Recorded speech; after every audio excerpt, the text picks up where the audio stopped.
Unique, New York. We're live. Yeah. All right, guys, we are live here at the Attention Air Media Studios, overlooking beautiful downtown Milwaukee behind us. You're watching our 12 of 24 hangouts that we're doing today in celebration of Community Manager Appreciation Day. So it's pretty exciting that we're at our halfway mark, guys. Right at the top. It's all downhill from here. So we're actually celebrating 6 years, like the 6-year anniversary, I guess you could say, of Community Manager Appreciation Day. And this is the 3rd year we've been doing these hangouts. Really excited to hear what you guys have to say. We just want to give a quick shout out to our award sponsors who helped us with the awards this year. That's BTC Revolutions, Flockler, Higher Logic, My Community Manager, Online Community Results, socialmedia.org, and Sprout Social. So, well, we're the gang from My Community Manager, and my name is Peru. I'm a co-producer here, and also the director of Awesome with BTC Revolutions. Hey everyone, I'm Sherry Rohde, and I lead community and user experience at a company called Rebellion Media, as well as co-produce CMGR Hangout here with Peru. Hey guys, I am Dom. I am a community manager. Freelance, and a napper. Yeah. Full disclosure, I power napped through the last panel. Nothing bad about the panel. It was amazing, but I was definitely doing that. So I'm ready to go and pay attention to this one. I like CMGR stuff. Awesome. So this topic is building an advocate community for your brand. And Dan, take it away. Super, thank you. Well, good morning, good afternoon, and good evening, everyone, depending on which time zone you're on and you're with us today. I'm Dan Spicer. I head up the community team at Hootsuite, based out of London, UK, Hootsuite EMEA. Obviously, really looking forward to chatting with all of you today and sharing experiences in terms of building advocate communities, which is something that's very close to our hearts at Hootsuite, with regards to kind of our advocate and ambassador programs. So looking forward to chatting today. Moving to Truman, if you want to intro. Yeah. Hey, thanks, Dan. So my name is Truman, and I work. I'm with Influtive, the advocate marketing experts. And essentially, what I do here is I head up our advocate marketing program, and I am stoked to be with such greatness here today, talking about building an advocate community. Over to you, Matt. Do you want to intro? Hey everyone, thanks for having me. My name is Matt Parsovi. I work as part of Microsoft. I joined through the acquisition of Yammer, and I lead Microsoft's contribution to the responsive org community. Super. Kim?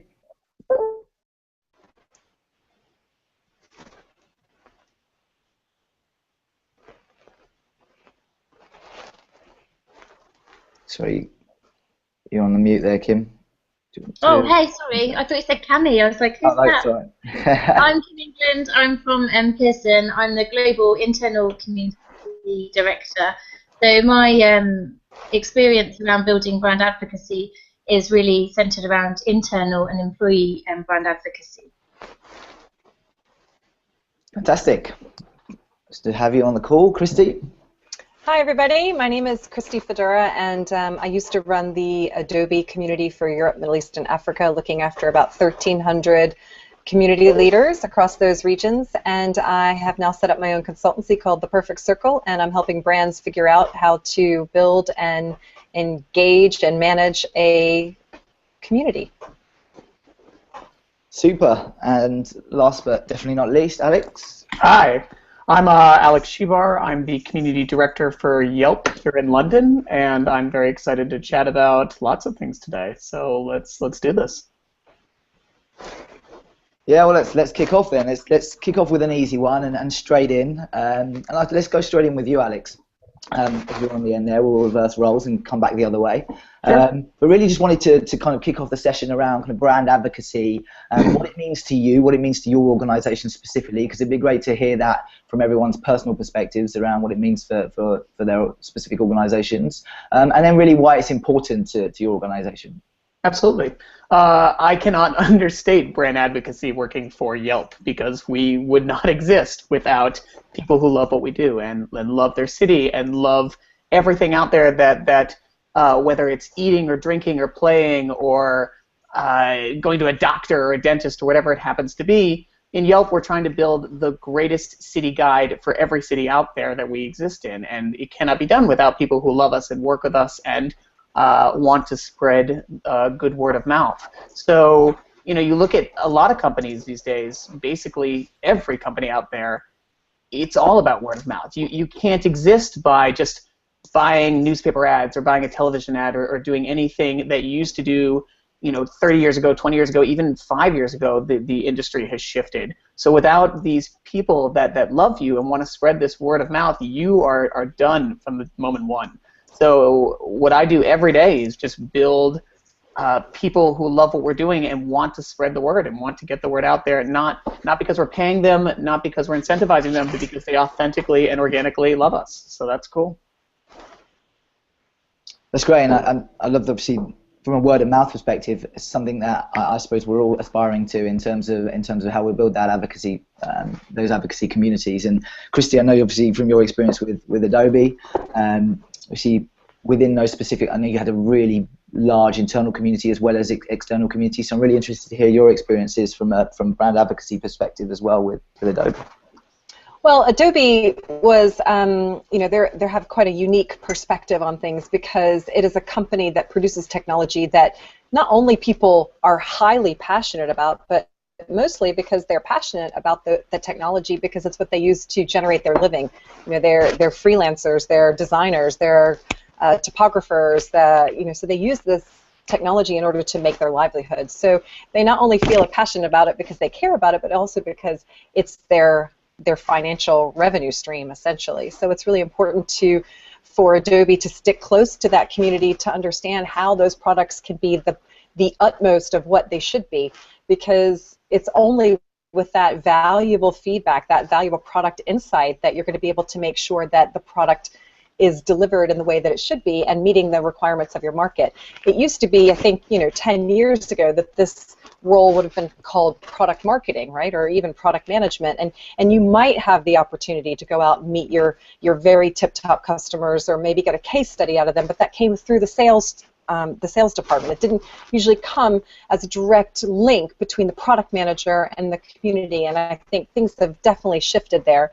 I have this really great quote from a lady named Kristen Naher, and she's on Twitter. She's the CEO of Bootcamp Digital, and she said, "The biggest success in online marketing is getting customers or consumers to do your marketing for you." And that is very much what a lot of companies are sort of bringing to the approach of having a community. We want to be those advocates to be helping us with our social selling. We want that word of mouth to be engendered and to be prolific. And we think that social media has enabled that, but it's all about how you engage your community leaders and how you activate them and how you nurture them and engage them as to how successful they'll be at doing that. Because remember, they're not professional marketers. They're people who love you. And I love that, and I'm going to come back to you in a bit around the kind of benefits and how we approach that, because I know you've got some great insights to share with now with Perfect Circle and the brands that you're working with. So I'm going to come back to you shortly and kind of dig around a little bit deeper on that approach perspective. Just moving to you, Kim. So I'd love to hear a little bit more about Pearson and the internal community from an advocacy perspective, and really get a bit more insight into that. So a big part of what I have done over the last 4 years is really build an internal advocacy program for launching our collaboration platform, which is built on Jive. And we've used that platform in a number of ways to then engage our employees in our brand. So Pearson's quite an interesting brand because it's actually built up on lots and lots of different brands. So often when I talk about working for Pearson, I might say I work for Pearson, the company that owns the FT, or before we demerged with Penguin, I might say it's the company that owned Penguin. And so we have a bit of an identity crisis at Pearson. And so one of the things that we're really focused on is building really big, strong brand advocates internally. Because if our employees aren't talking about our brand in a positive way, if they're not true advocates for what we do, then we've really got no hope in getting our customers to actually feel so strongly about what it is that Pearson does. And why Pearson is, the education technology company of choice. So I'm working on a program at the moment where we have Mavens, and we're working with really helping our employees understand what it means to be a brand advocate, and we're actually really helping them understand why they would want to advocate Pearson and what it is that they love about our product, so we can start to translate that into something that's meaningful for our customers. Fantastic. That's really great to hear, and we've been having a lot of conversations here at Hootsuite around kind of scaling social media, as it were. So outside of the community aspects, we talk about scaling social, of course, and actually a big part of that is the employee advocacy piece and the brand advocacy piece, and how you implement those programs, those structures, the infrastructure in place to be able to scale that internally, so they can then go out and outreach to your customers. So that's really interesting, and in a little bit we're gonna dive a little bit deeper on the benefits to that. So we'll be coming back and hopefully getting a little bit more on in terms of how you structure that, and any advice you can give to other organisations that might be on the call or listening with regards to really implementing that employee advocacy and those brand advocacies. So be there soon. Matthew, Responsive Org, let's chat. Sure. So the idea is that I've worked for a company called Yammer for the last just over 3 years, and the original mission was to help companies become more open and employees more connected, kind of a similar way to the way people were shifting the way they communicate outside work. At Yammer, we believe the same shift would happen inside organizations. In many ways, Yammer was and has been becoming hugely successful. Alongside that, we didn't really realize what we were getting ourselves into at the beginning. We kind of saw the shift in how people communicated, but we didn't really realize that we were part of this much bigger shift that was happening in society, away from a kind of very industrial age model of top-down hierarchy and command and control, more towards a more networked, less hierarchical way of interacting with each other. And we realized that for organizations to shift the way they communicate involves a mindset shift.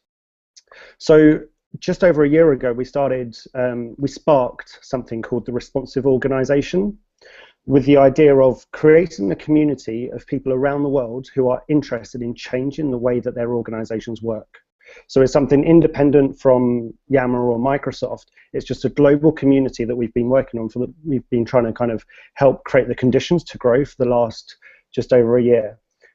So a key part of helping that global community grow has been working out who are the advocates of Responsive Org, which was just an idea, and then how do we create the conditions so that it appeals to individuals' motivation at the same time of increasing the whole value of the community.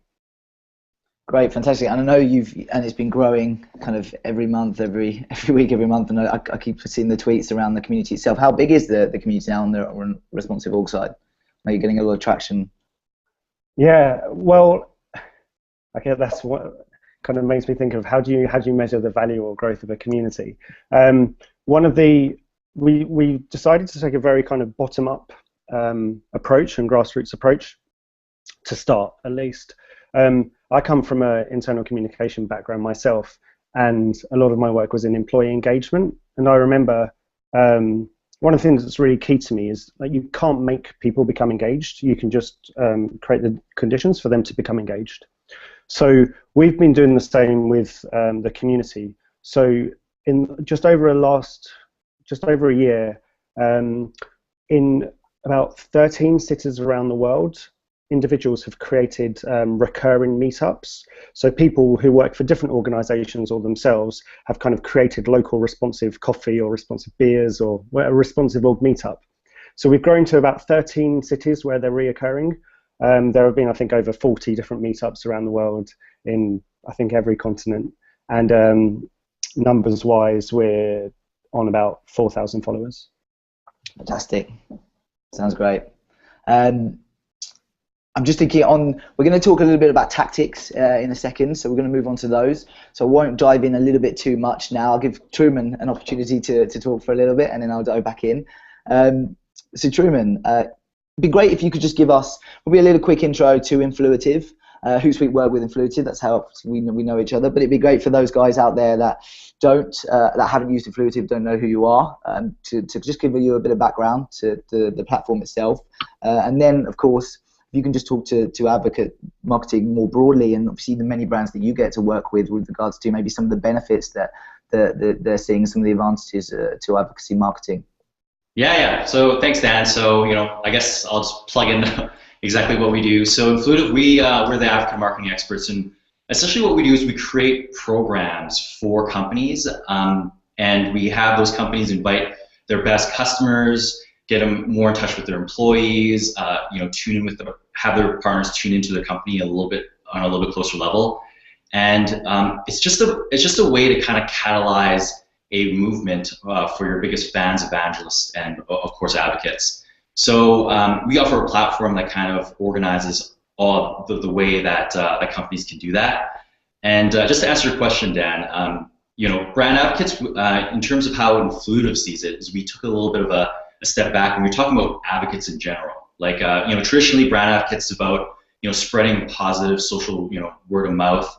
But we actually see it as like an advocate is somebody who's willing to make a non-financial investment in your company. So yeah, they're easily going to talk great stuff about you if you've provided value, and if you've given them a good experience. But there's also the advantage of them, always giving you product feedback, right? Going on Yelp and writing that, that awesome review to help a local business out because they truly like the experience. So advocacy to us is more. It just goes beyond the positive word of mouth, but it's actually backing you up as like a close friend or a colleague. So the reason why it's so important to us is because, well, other than basing our company around advocacy and advocate marketing, we really feel like, every company right now, they're boasting about, hey, we have a very customer-centric organization, and that's great, and that's what we base our company around, having a culture of advocacy. Because if all departments and everything is like kind of churning at the same on the same like wheel, then not only are you providing the best customer experience, which in turn provides more value for them, but then they're able to help you grow as a company at an even faster rate. So that's just our opinion, or at least my opinion, in a nutshell, and that's exactly what we do. Fantastic, yeah, and I love that obviously you mentioned from an organic perspective, obviously how you kind of both target and get ambassadors, advocates, as it were, to kind of outreach for your brand, and that's something we're very close to at Hootsuite with our ambassador program. As you well know, and we use the platform to kind of help serve those advocates, as it were, within the community, and really help kind of get, I suppose, gamifying a relationship. I don't really like the word gamify as such because it feels like it's a mechanic that you're using to drive that, but in a sense it is. But actually we offer everything through the platform in terms of engagement, and obviously we have a whole number of both challenges and tasks, etc. They can complete through those and then earn various rewards in the sense of not fiscal, but things like they get a visit to our offices if they can come have one-to-one sessions with our strategy team, and they can really start to grow within the community themselves and take on leadership roles within the community as and when they grow through that platform. So I love the fact that you talked about that kind of organic growth, and it's something I want to chat about a bit more now, because I think more and more brands are investing in advocacy marketing, as it were, and obviously through this panel you can see there's any number of tactics that you can use to approach both targeting advocates and then kind of building and nurturing those, whether that's internally or externally. So I want to talk to kind of the tactics more specifically now with some of the guys, and it'd be interesting to really dive a little bit more on some of the techniques brands should explore when investing in advocacy. First of all, let's talk about kind of targeting and how we'll go about targeting. Christy, I'd love to kind of start with you. So you're working with brands at the moment in doing so. It'd be good to hear some of your insights from that perspective. The first thing I always say to my clients when I walk into a room with them is, you guys already know who your advocates are, and if you individuals don't know exactly who they are, then I'm going to walk around this building and I will ask 7 people and I will get the names of at least 10 advocates which have been or made themselves known to individuals within this company. And it's bringing together that entire sort of macro kind of view to bring it all into the forefront. There are customers who say, you know what, I love this product so much. If there's anything I can ever do for you, let me know. And nobody really takes the customer up on that. They just say, oh, I had a nice call from a customer today, maybe when they're at home with dinner with their family. So I think that it's quite easy to identify the very, very tip top of who your advocates can potentially be, or in fact become. I mean, there's something to be said for someone saying, I love your product, versus becoming a very strong advocate for you on the other end. And it takes nurturing and growth in order to achieve that. I like what Matt said earlier about how his community kind of happened by accident, and I think that a lot of the brands that I talk to are either in a situation where they don't have any community at all, they believe, or in fact conversely, they've got one and they didn't mean to have one and now they don't know what to do with it. So strategic insight and analysis and decision making is really important before you enter into a relationship with a community, because it is a relationship.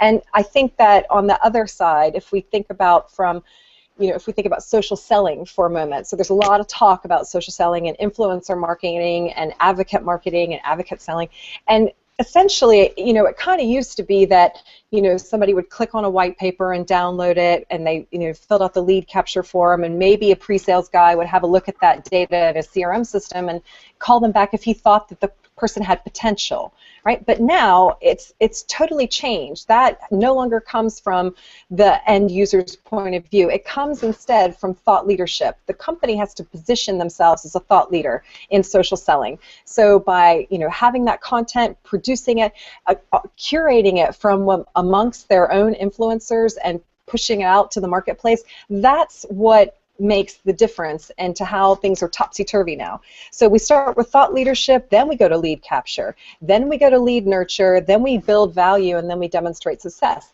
Well, if you think about it, all 5 of those steps of social selling involve the community and the advocates. You can't actually do any of those without the community and without the advocates. So that's kind of how I approach things.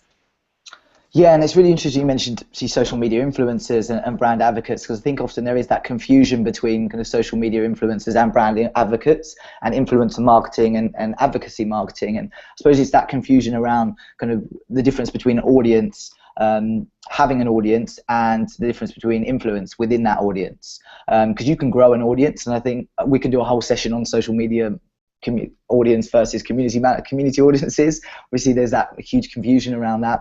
Already, and I know there's a couple of the guys on previous talks have already touched upon that. But it's really interesting on that sense, and I think on the influencer side and the advocate side, I'd like to maybe dig a little bit deeper in terms of how we define that. And Alex, I know you've got obviously a very influential community, as it were, within those, and yourself as well within those social media. I do what I can. So it'd be great to talk about your advocates and maybe some of the tips in terms of how you target those and build up your communities. Sure. The idea behind sort of growing any kind of advocacy is targeting a group that already sort of has an interest in what you're doing. I think that too many companies out there try to focus on, okay, we think that we really like, 18 to 21-year-old males who are really interested in what we're doing, and they just ignore everybody else because they have this focus, this idea that this is who likes their product. And they never actually stop to ask, well, maybe girls like our product, maybe everyone likes our product, maybe there's a whole upper range of age that we're not targeting yet. So when I build any of my community, I always try to build it around a community rather than for a community. And what I mean by that is that I'm asking questions. I'm trying to figure out what they like, what they don't like. When they're using Yelp, are they using other apps as well? What are they doing, 9 to 5 and then for the rest of the evening? And when I start to ask these questions, I get, specific answers and then broad answers, but I'm able to at least look at all this data and go, there's something here. There's something here that, my people really love food, and that should come as no surprise. But they're all mentioning food, and maybe they're all mentioning food they're not getting in their day-to-day lives. Maybe they're mentioning food from Ethiopia or Romania or Mexico or anything that they're just not doing day-to-day, and that's something that I can be focusing on, people who really like this topic. And when I do this, when I actually actively look at a group of people who are interested in what I'm doing, that's when they become fans. That's when they feel like they're being listened to, they're interested, and they do more. I mean, you look at any company that was an overnight success, whether you're Apple or Beats headphones or Angry Birds or any of these things. And they happened because they were giving people something that didn't exist before, something that wasn't there that they could belong to, whether that was interesting phones or headphones with sort of a design shape that they could actively go, this isn't just headphones for listening to music, this is part of my overall outfit, something there that people did not have before. So I'm looking to fill a niche, but it's easier said than done. Anybody can be like, yeah, I'm going to find something that doesn't exist and just fill it, but it doesn't exist for a reason. Nobody said there's a hole here. Find what's missing. Find in your community what you're, not just what you're not giving this group, but what no one's giving this group. And if you can do this and you do it well, you do it better than anybody else, your community will explode. I mean, that's the truth, because that's where word of mouth comes from. So that's the way that I was looking at it. I'm going, what are these people in London, what are these people in Europe, what are these people around the world not getting from anywhere else, and how can I give that to them in a way that they really want to be part of, they want to tell their friends and family about, and if I can do that, then I'm succeeding. It's a daily struggle. Love it, and I think both from yourself and Christy's conversation, the key takeaway from there is that kind of data-informed aspect to it, really making decisions off of the listening, the monitoring, understanding what's of value to your community, whether that's inspiration, whether that's education, whether that's entertainment, whatever that might be, and whatever that value driver is for your audience, really kind of latch onto that piece of insight, that organizing idea, as it were, and then kind of grow your communities from that perspective. Yeah, really interesting. Great. That was kind of these external communities work. Interesting to move to internal communities now, both Kim and Matt, and talk about yourselves and your experiences in terms of the techniques, tactics to growing advocate communities internally. Start off with you, Kim, around Pearson's, because you talked about the identity crisis. So I presume you've had some challenges around kind of growing those internal advocates within, whether it's Penguin, whether it's FT, whether it's the other internals. So how do you approach that from your perspective? I think it's interesting because I can see elements of what Christy said, and also what Alex has just said in terms of you know who your advocates are for a start. So we know who our employee advocates are. They're quite easy to identify. They're normally the people who will volunteer or put their hand up to do certain things. They're the people who are quite happy to set up events at their local offices, and they get involved in lots of things. And now that we have a community, we can quite easily identify them because they tend to be more vocal within the community. So they're the ones that will write a status update every day, or go in and find things that are going on outside of the kind of falls that they work within across our community. So we're able to find advocates very much in the same way that you would externally.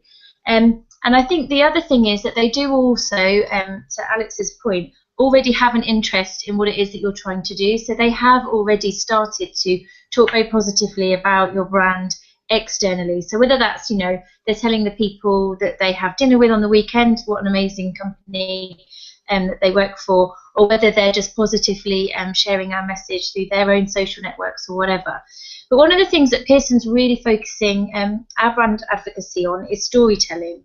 And that's because one of the things that Pearson has is a lot of great stories. We help people advance their lives through education. And so actually the best way that we can really build our brand advocates is telling those stories that really get to the hearts and minds of people, whether they're our employees or whether they're our customers. And I think the employee thing is really important because perhaps you're in finance or HR, or perhaps you're in a job where you don't really understand, what your little cog in the big giant wheel of Pearson perhaps actually means. So hearing and understanding the stories where we're really touching people's lives and changing them for the better through education really then helps you think, okay, I'm actually part of, a very small cog in that big wheel of really helping people advance their lives through learning. So we're really sort of turning the volume up on the stories, the great stories that we have across our organisation. And so the big focus for us is how do we collect those stories? And we've obviously been using our Jive community to be able to collect those stories because they come from everywhere. Someone on a plane sat next to a customer, someone, reaching out directly to a customer through, various different networks, whatever. The stories come from all over the place. It's just really helping tell those stories in an engaging way, and that's really important for us. I love that. I love that storytelling piece. And obviously you hear storytelling so much nowadays, and you hear about obviously the journey and the evolution of storytelling, where I suppose over the last 70 years we've lived through kind of the age of really heavy storytelling. So white papers, TV, radio, presentations, research papers, and not that that's dead and gone, because there's certainly a place for that. But obviously over the last kind of 5-7 years now, we've really come to this kind of the era of bite-sized communications, right? So storytelling in 140 characters, storytelling in kind of trying to capture 5-second attention spans that everyone has while they're flicking through their phones, doing this, just kind of ignoring everything else. So it's really interesting how, especially from a brand perspective, and thinking about organizations that might be listening in today, and think about how they can generate stories. We see really utilizing your advocate community from a UGC, from a user-generated content perspective, and really utilizing them to create stories for you, both internally and externally. And I suppose that's one of the key, as we talk to benefits and advantages of communities. I think that's a huge benefit to both internal and external communities, is really leveraging those communities to create the user-generated content to then go out and retell stories. And I think that's especially important in the age of this kind of bite-sized communication that we live in nowadays, as we use platforms to be able to tell those, platforms like Yammer, for instance. See my segue there, as we go to Matt to talk about some of your experiences on kind of, because I suppose the techniques and tactics maybe that you've encountered and you've tried, and some of the challenges you've faced when growing your responsive org community. Yeah, impressive segue. First of all, I was most impressed by you started saying an acronym and then you kind of set it out for everyone, but the segue was like top. So yeah, I tried to simplify it to 3 things when I think about what I spend most of my time doing. So this is probably like a semantics thing and a substantive of language thing, but I don't really consider what I do as targeting and managing a community or advocates. The first thing I do is create a rallying flag.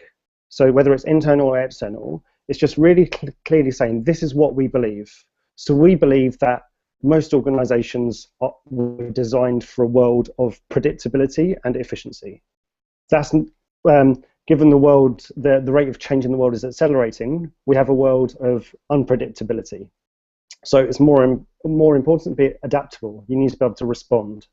So we basically kind of create a brand, we created a manifesto, and we just put it out there. So we kind of tried to create an attractor for people to self-organize around it, rather than us trying to kind of find and build the community. So that's the first thing, kind of creating a rallying flag. The second is we designed. This is a strange one for when I talk to a lot of people about it. We designed to lose control of it. So typically what happens is when an organization creates a campaign or something similar, they kind of they put a lot of work into protecting the brand to make sure that people don't kind of mess with it and take some of the tarnish off it. Whereas what we did, we said, like, we want people to steal it. We want to lose control of it because that'll help it spread. So we did so much that we could to kind of encourage that. And then the third thing for really something, kind of a third aspect is face-to-face. So it's quite well known, most people think that you can't replace face-to-face with online meetings. I've really seen a correlation between the people that some of the core community members have met face-to-face and the people who start up initiatives at a local level. So that's why I really invest in the face-to-face things and traveling where possible. And when it hasn't been possible to travel, that's partly influenced why we've really encouraged the local responsive org meetups in cities around the world. Because as amazing as online is and all the benefits, face-to-face we see has a correlation with people really like taking action in the community.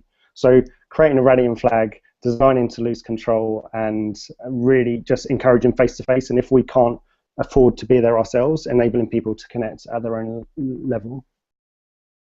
Fantastic. And there's a couple of points there that kind of really resonate with me, especially the rallying flag aspect of it. And Kim picked up on it around that kind of vision around kind of changing people's lives through education. I think the quote was, and obviously sticking through trying to surface that vision, that mission, that ideology, however you want to position it, that rallying flag around that organizing idea is, which is, I think, really key when trying to, I suppose, grow communities past a certain size, obviously, as they start to self-serve and kind of grow within themselves. And from that, as we start to move into offline communities, there's something, see, we're really big at Hootsuite through our advocate communities. We have our Hoot Up program, similarly. Nice play on words from meetups. It's effectively meetups, but we thought we'd relabel it.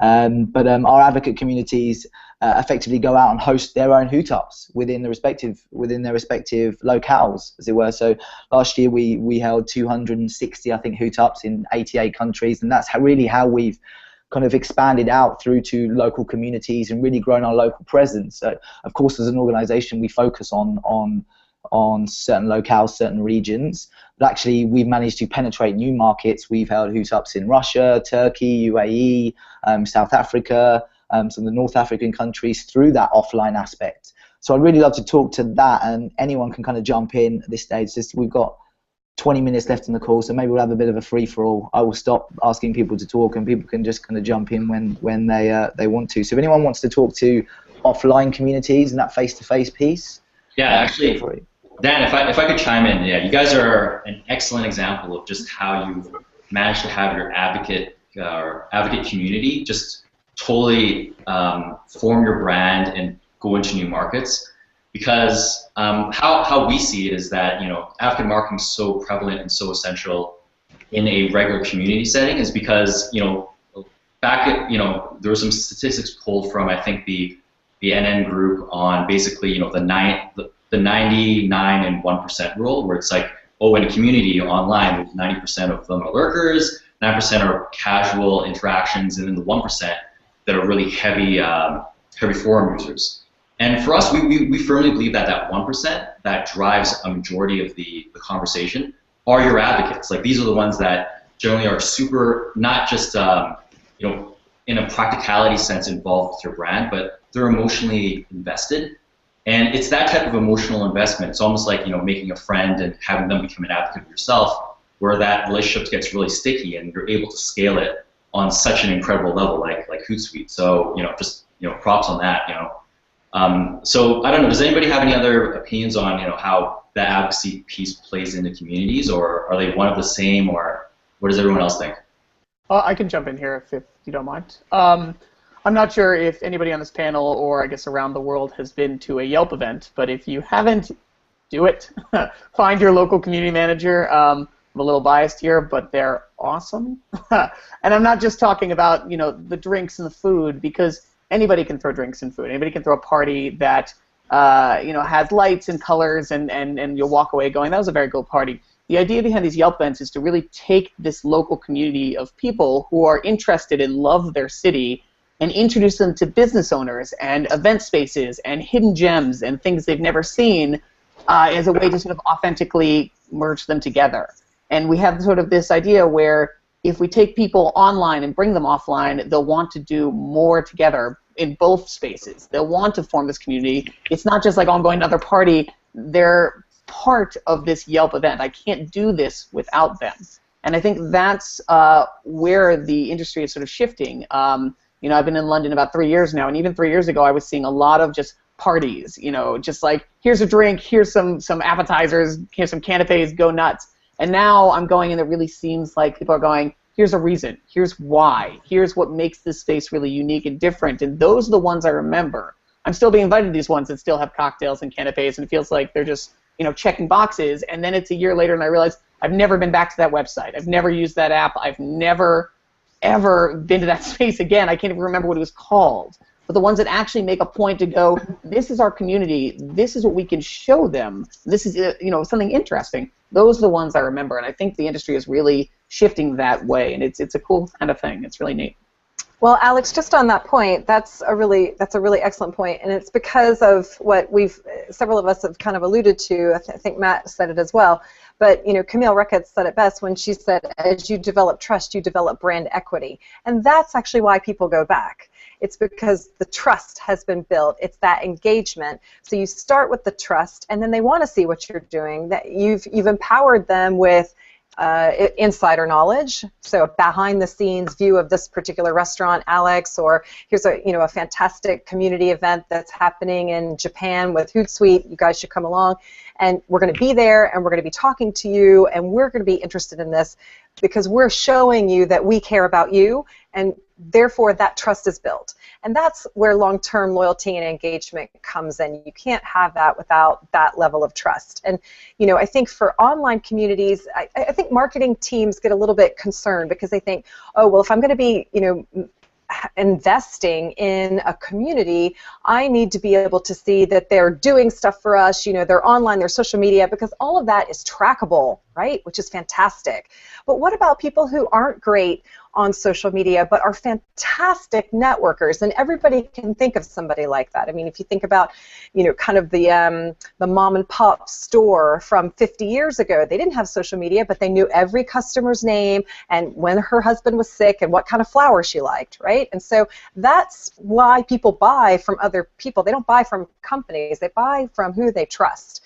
And I think that online is important, of course, but offline networkers and influencers and advocates are equally important. And this is kind of where it can come back to Kim's story. You know who you can talk to amongst the organization who can go along to this meeting and really stand up for you guys about this, but maybe they're not great on social media or vice versa. And I think it's important to embrace both online and offline.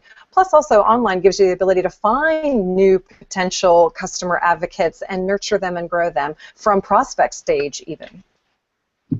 I think that's also a really important point, especially something that's important for us in that not all of our advocates are online. I mean, teachers are notorious for not being digitally native. A lot of our professors, they're not on Twitter, they're not on other social networks, they're on Facebook to keep tabs on their grandchildren. They're not using it in a way that millennials are perhaps being really great brand advocates. So it's very important that when you're thinking about your advocates, you're covering all those bases. It's great to use social media, but I think sometimes we also do need to really think about who those great storytellers are, who are those people that can stand up on a platform and be videoed to be then tweeted about, or to include in a presentation that you can then use in your social media. So absolutely agree, great points.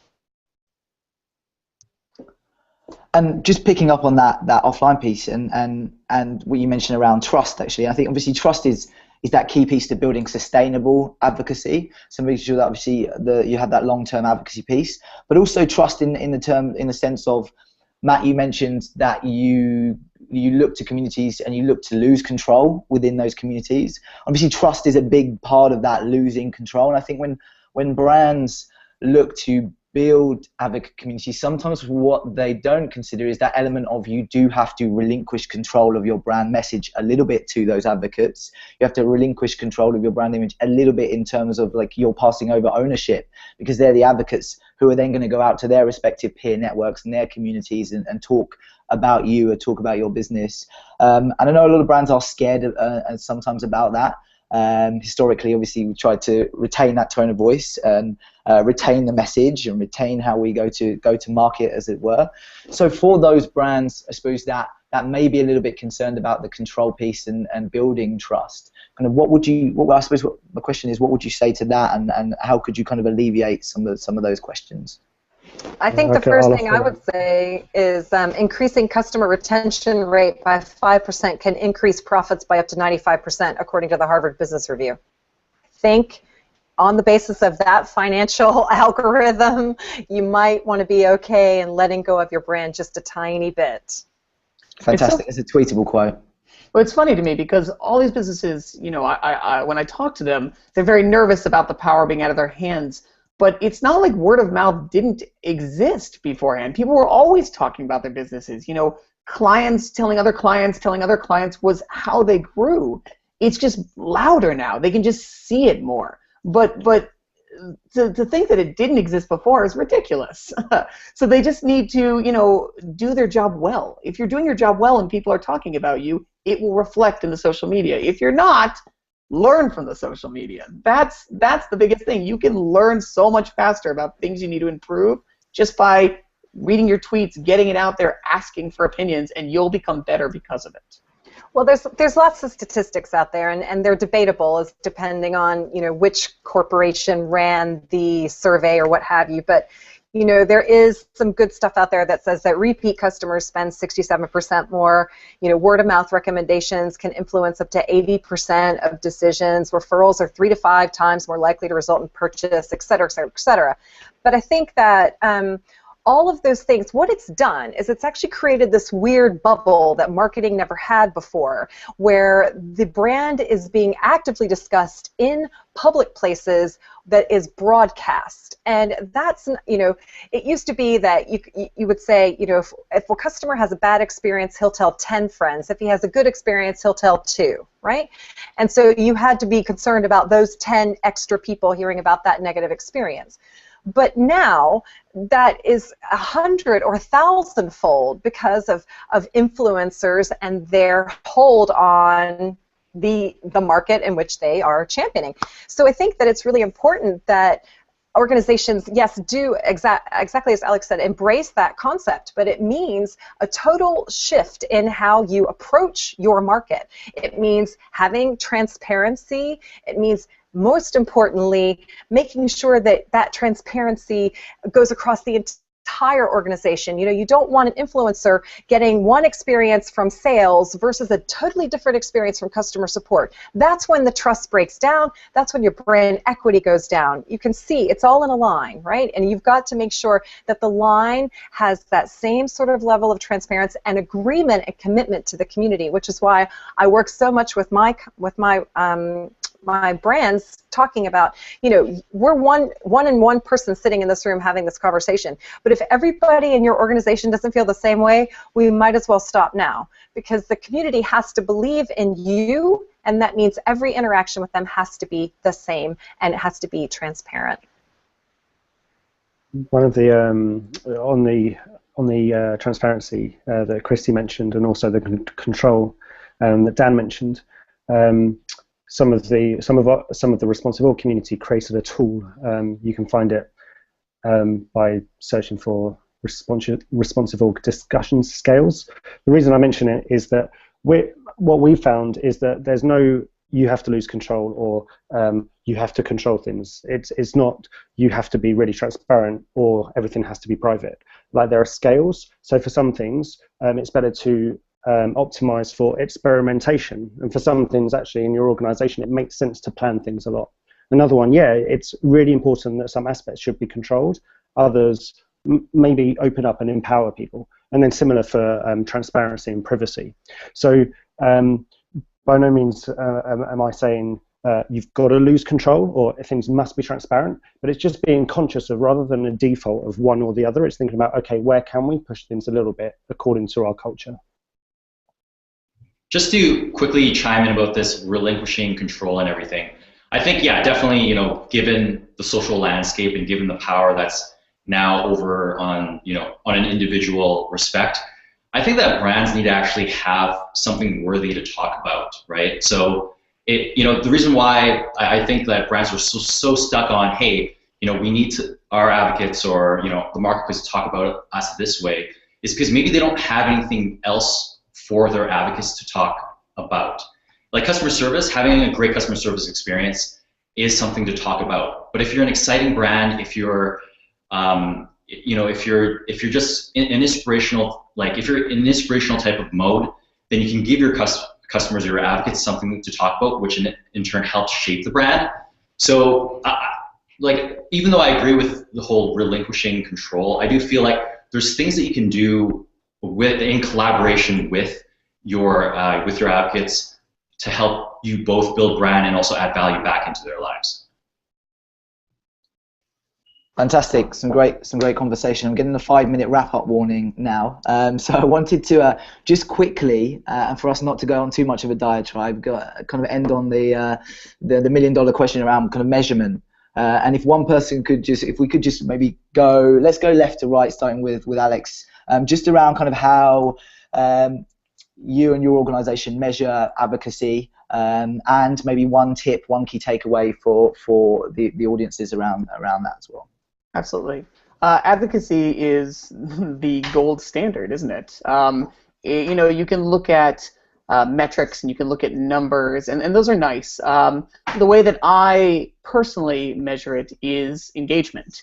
Am I tweeting something? Am I Facebooking something? Am I blogging something that's getting retweeted, getting likes, getting people to respond to it? If that's happening more today than it is yesterday and will happen more tomorrow than it is today, then I am succeeding.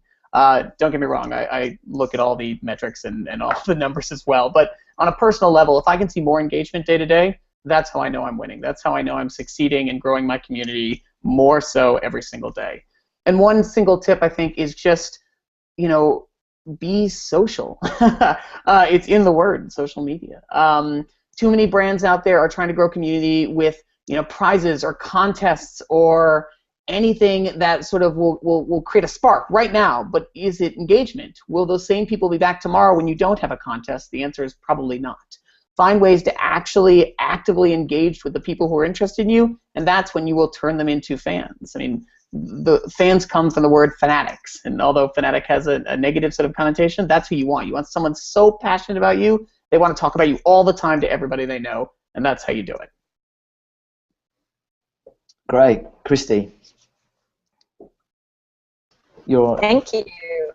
So I was going to say something that I talk about a lot, which is that many of my customers say we don't know. We have no idea what's going on out there. We don't have any metrics, no measurements whatsoever. And I say, don't get scared. Don't be scared that you don't have any data, or that the data you have maybe has a baseline of 0. 0 is a figure.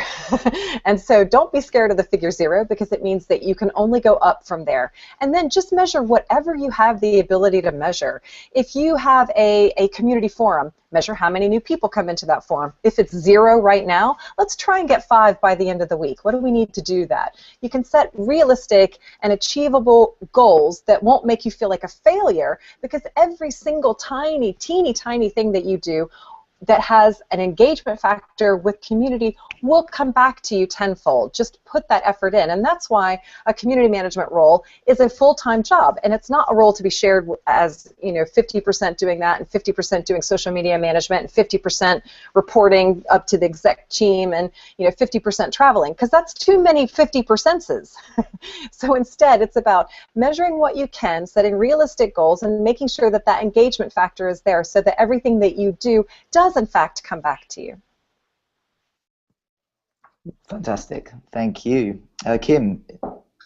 So I think from an internal perspective, I think what Alex was saying is really key for us too. It's about measuring engagement. So, we can communicate and we can storytell as much as we like in Pearson, but if people aren't engaging, if that's not landing, people aren't understanding, then you really aren't going to be able to build brand advocates out of your employee community. So for us, it's really about the two-way dialogue and making sure that we're engaging our employees in everything that we're doing around our brand, and really making sure that we're getting feedback. And so we know it's not just a push-down situation; it's a bottom-up, and it's a dialogue, I think. And in terms of tips, I think this is one I learned, from being a community manager in an employee situation, and that's really look after your brand advocates. And I think the same is true with external communities as well. They are so precious, and they're such an important commodity. So just don't take them for granted, would be my advice. Just really nurture that relationship, make them feel special. They are able to, really turn, your brand into sales and into revenue for your organisation. So they're incredibly valuable, so look after them. Great, really great tip. Matt. My piece of advice is to go where the energy is. We learned about a change approach that's about green dots, yellow dots, and red dots. Again, you can search for it. The idea is that green dots, your advocates, yellow dots are not quite there yet, but they won't detract, and your red dots are your resistors. Typically what happens in change is that people think, what are the red dots going to say and how are we going to convince them? This change approach says, don't spend your time trying to influence the red dots if they're not going to be persuaded.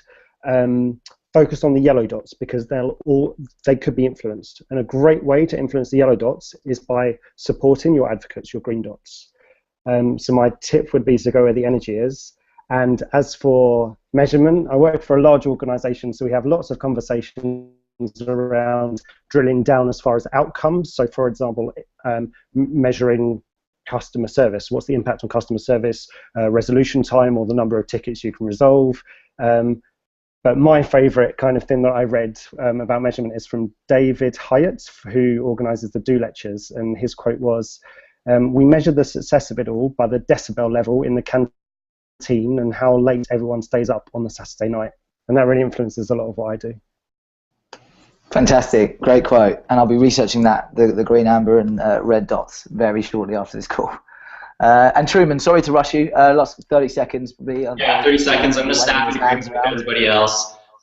Definitely engagement is something that we track here. I was hoping to touch upon, nurturing the advocate, inviting them into a program.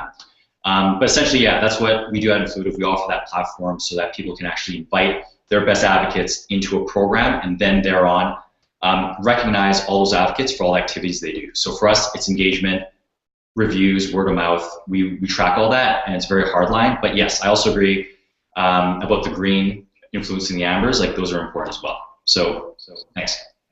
Fantastic. And then finally, 30 seconds from me. See, we do track from a measurement perspective all the growth and engagement metrics that we've discussed. I suppose a big one from my perspective that we're tracking is new market penetration. So really, where are our ambassadors and advocates within each of the new markets, and really what are the uplift in those markets comparatively to the advocate networks that we have. So really looking at penetrating new cities, new countries, new markets, etc. So really key for us as well moving forward.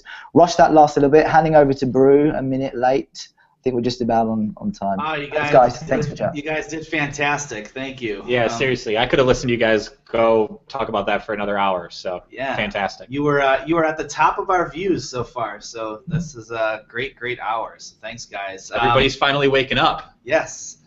What is? Oh, it is 11. All right, guys. So for everybody watching, definitely go over to cmad.co. Click on broadcast schedule. You'll be able to pick up the next panel. On that panel, we'll be announcing which award? The force is strong with this one, Best New Community Manager. So if you want to know who won, definitely make sure to tune in. And the topic of that is scaling your social media and community operations across geographical and departmental boundaries. Boom. That's a mouthful. Yeah, it is. All right, guys. We'll see you on the next Hangout. Thanks. Thank you, and happy Community Manager Appreciation Day.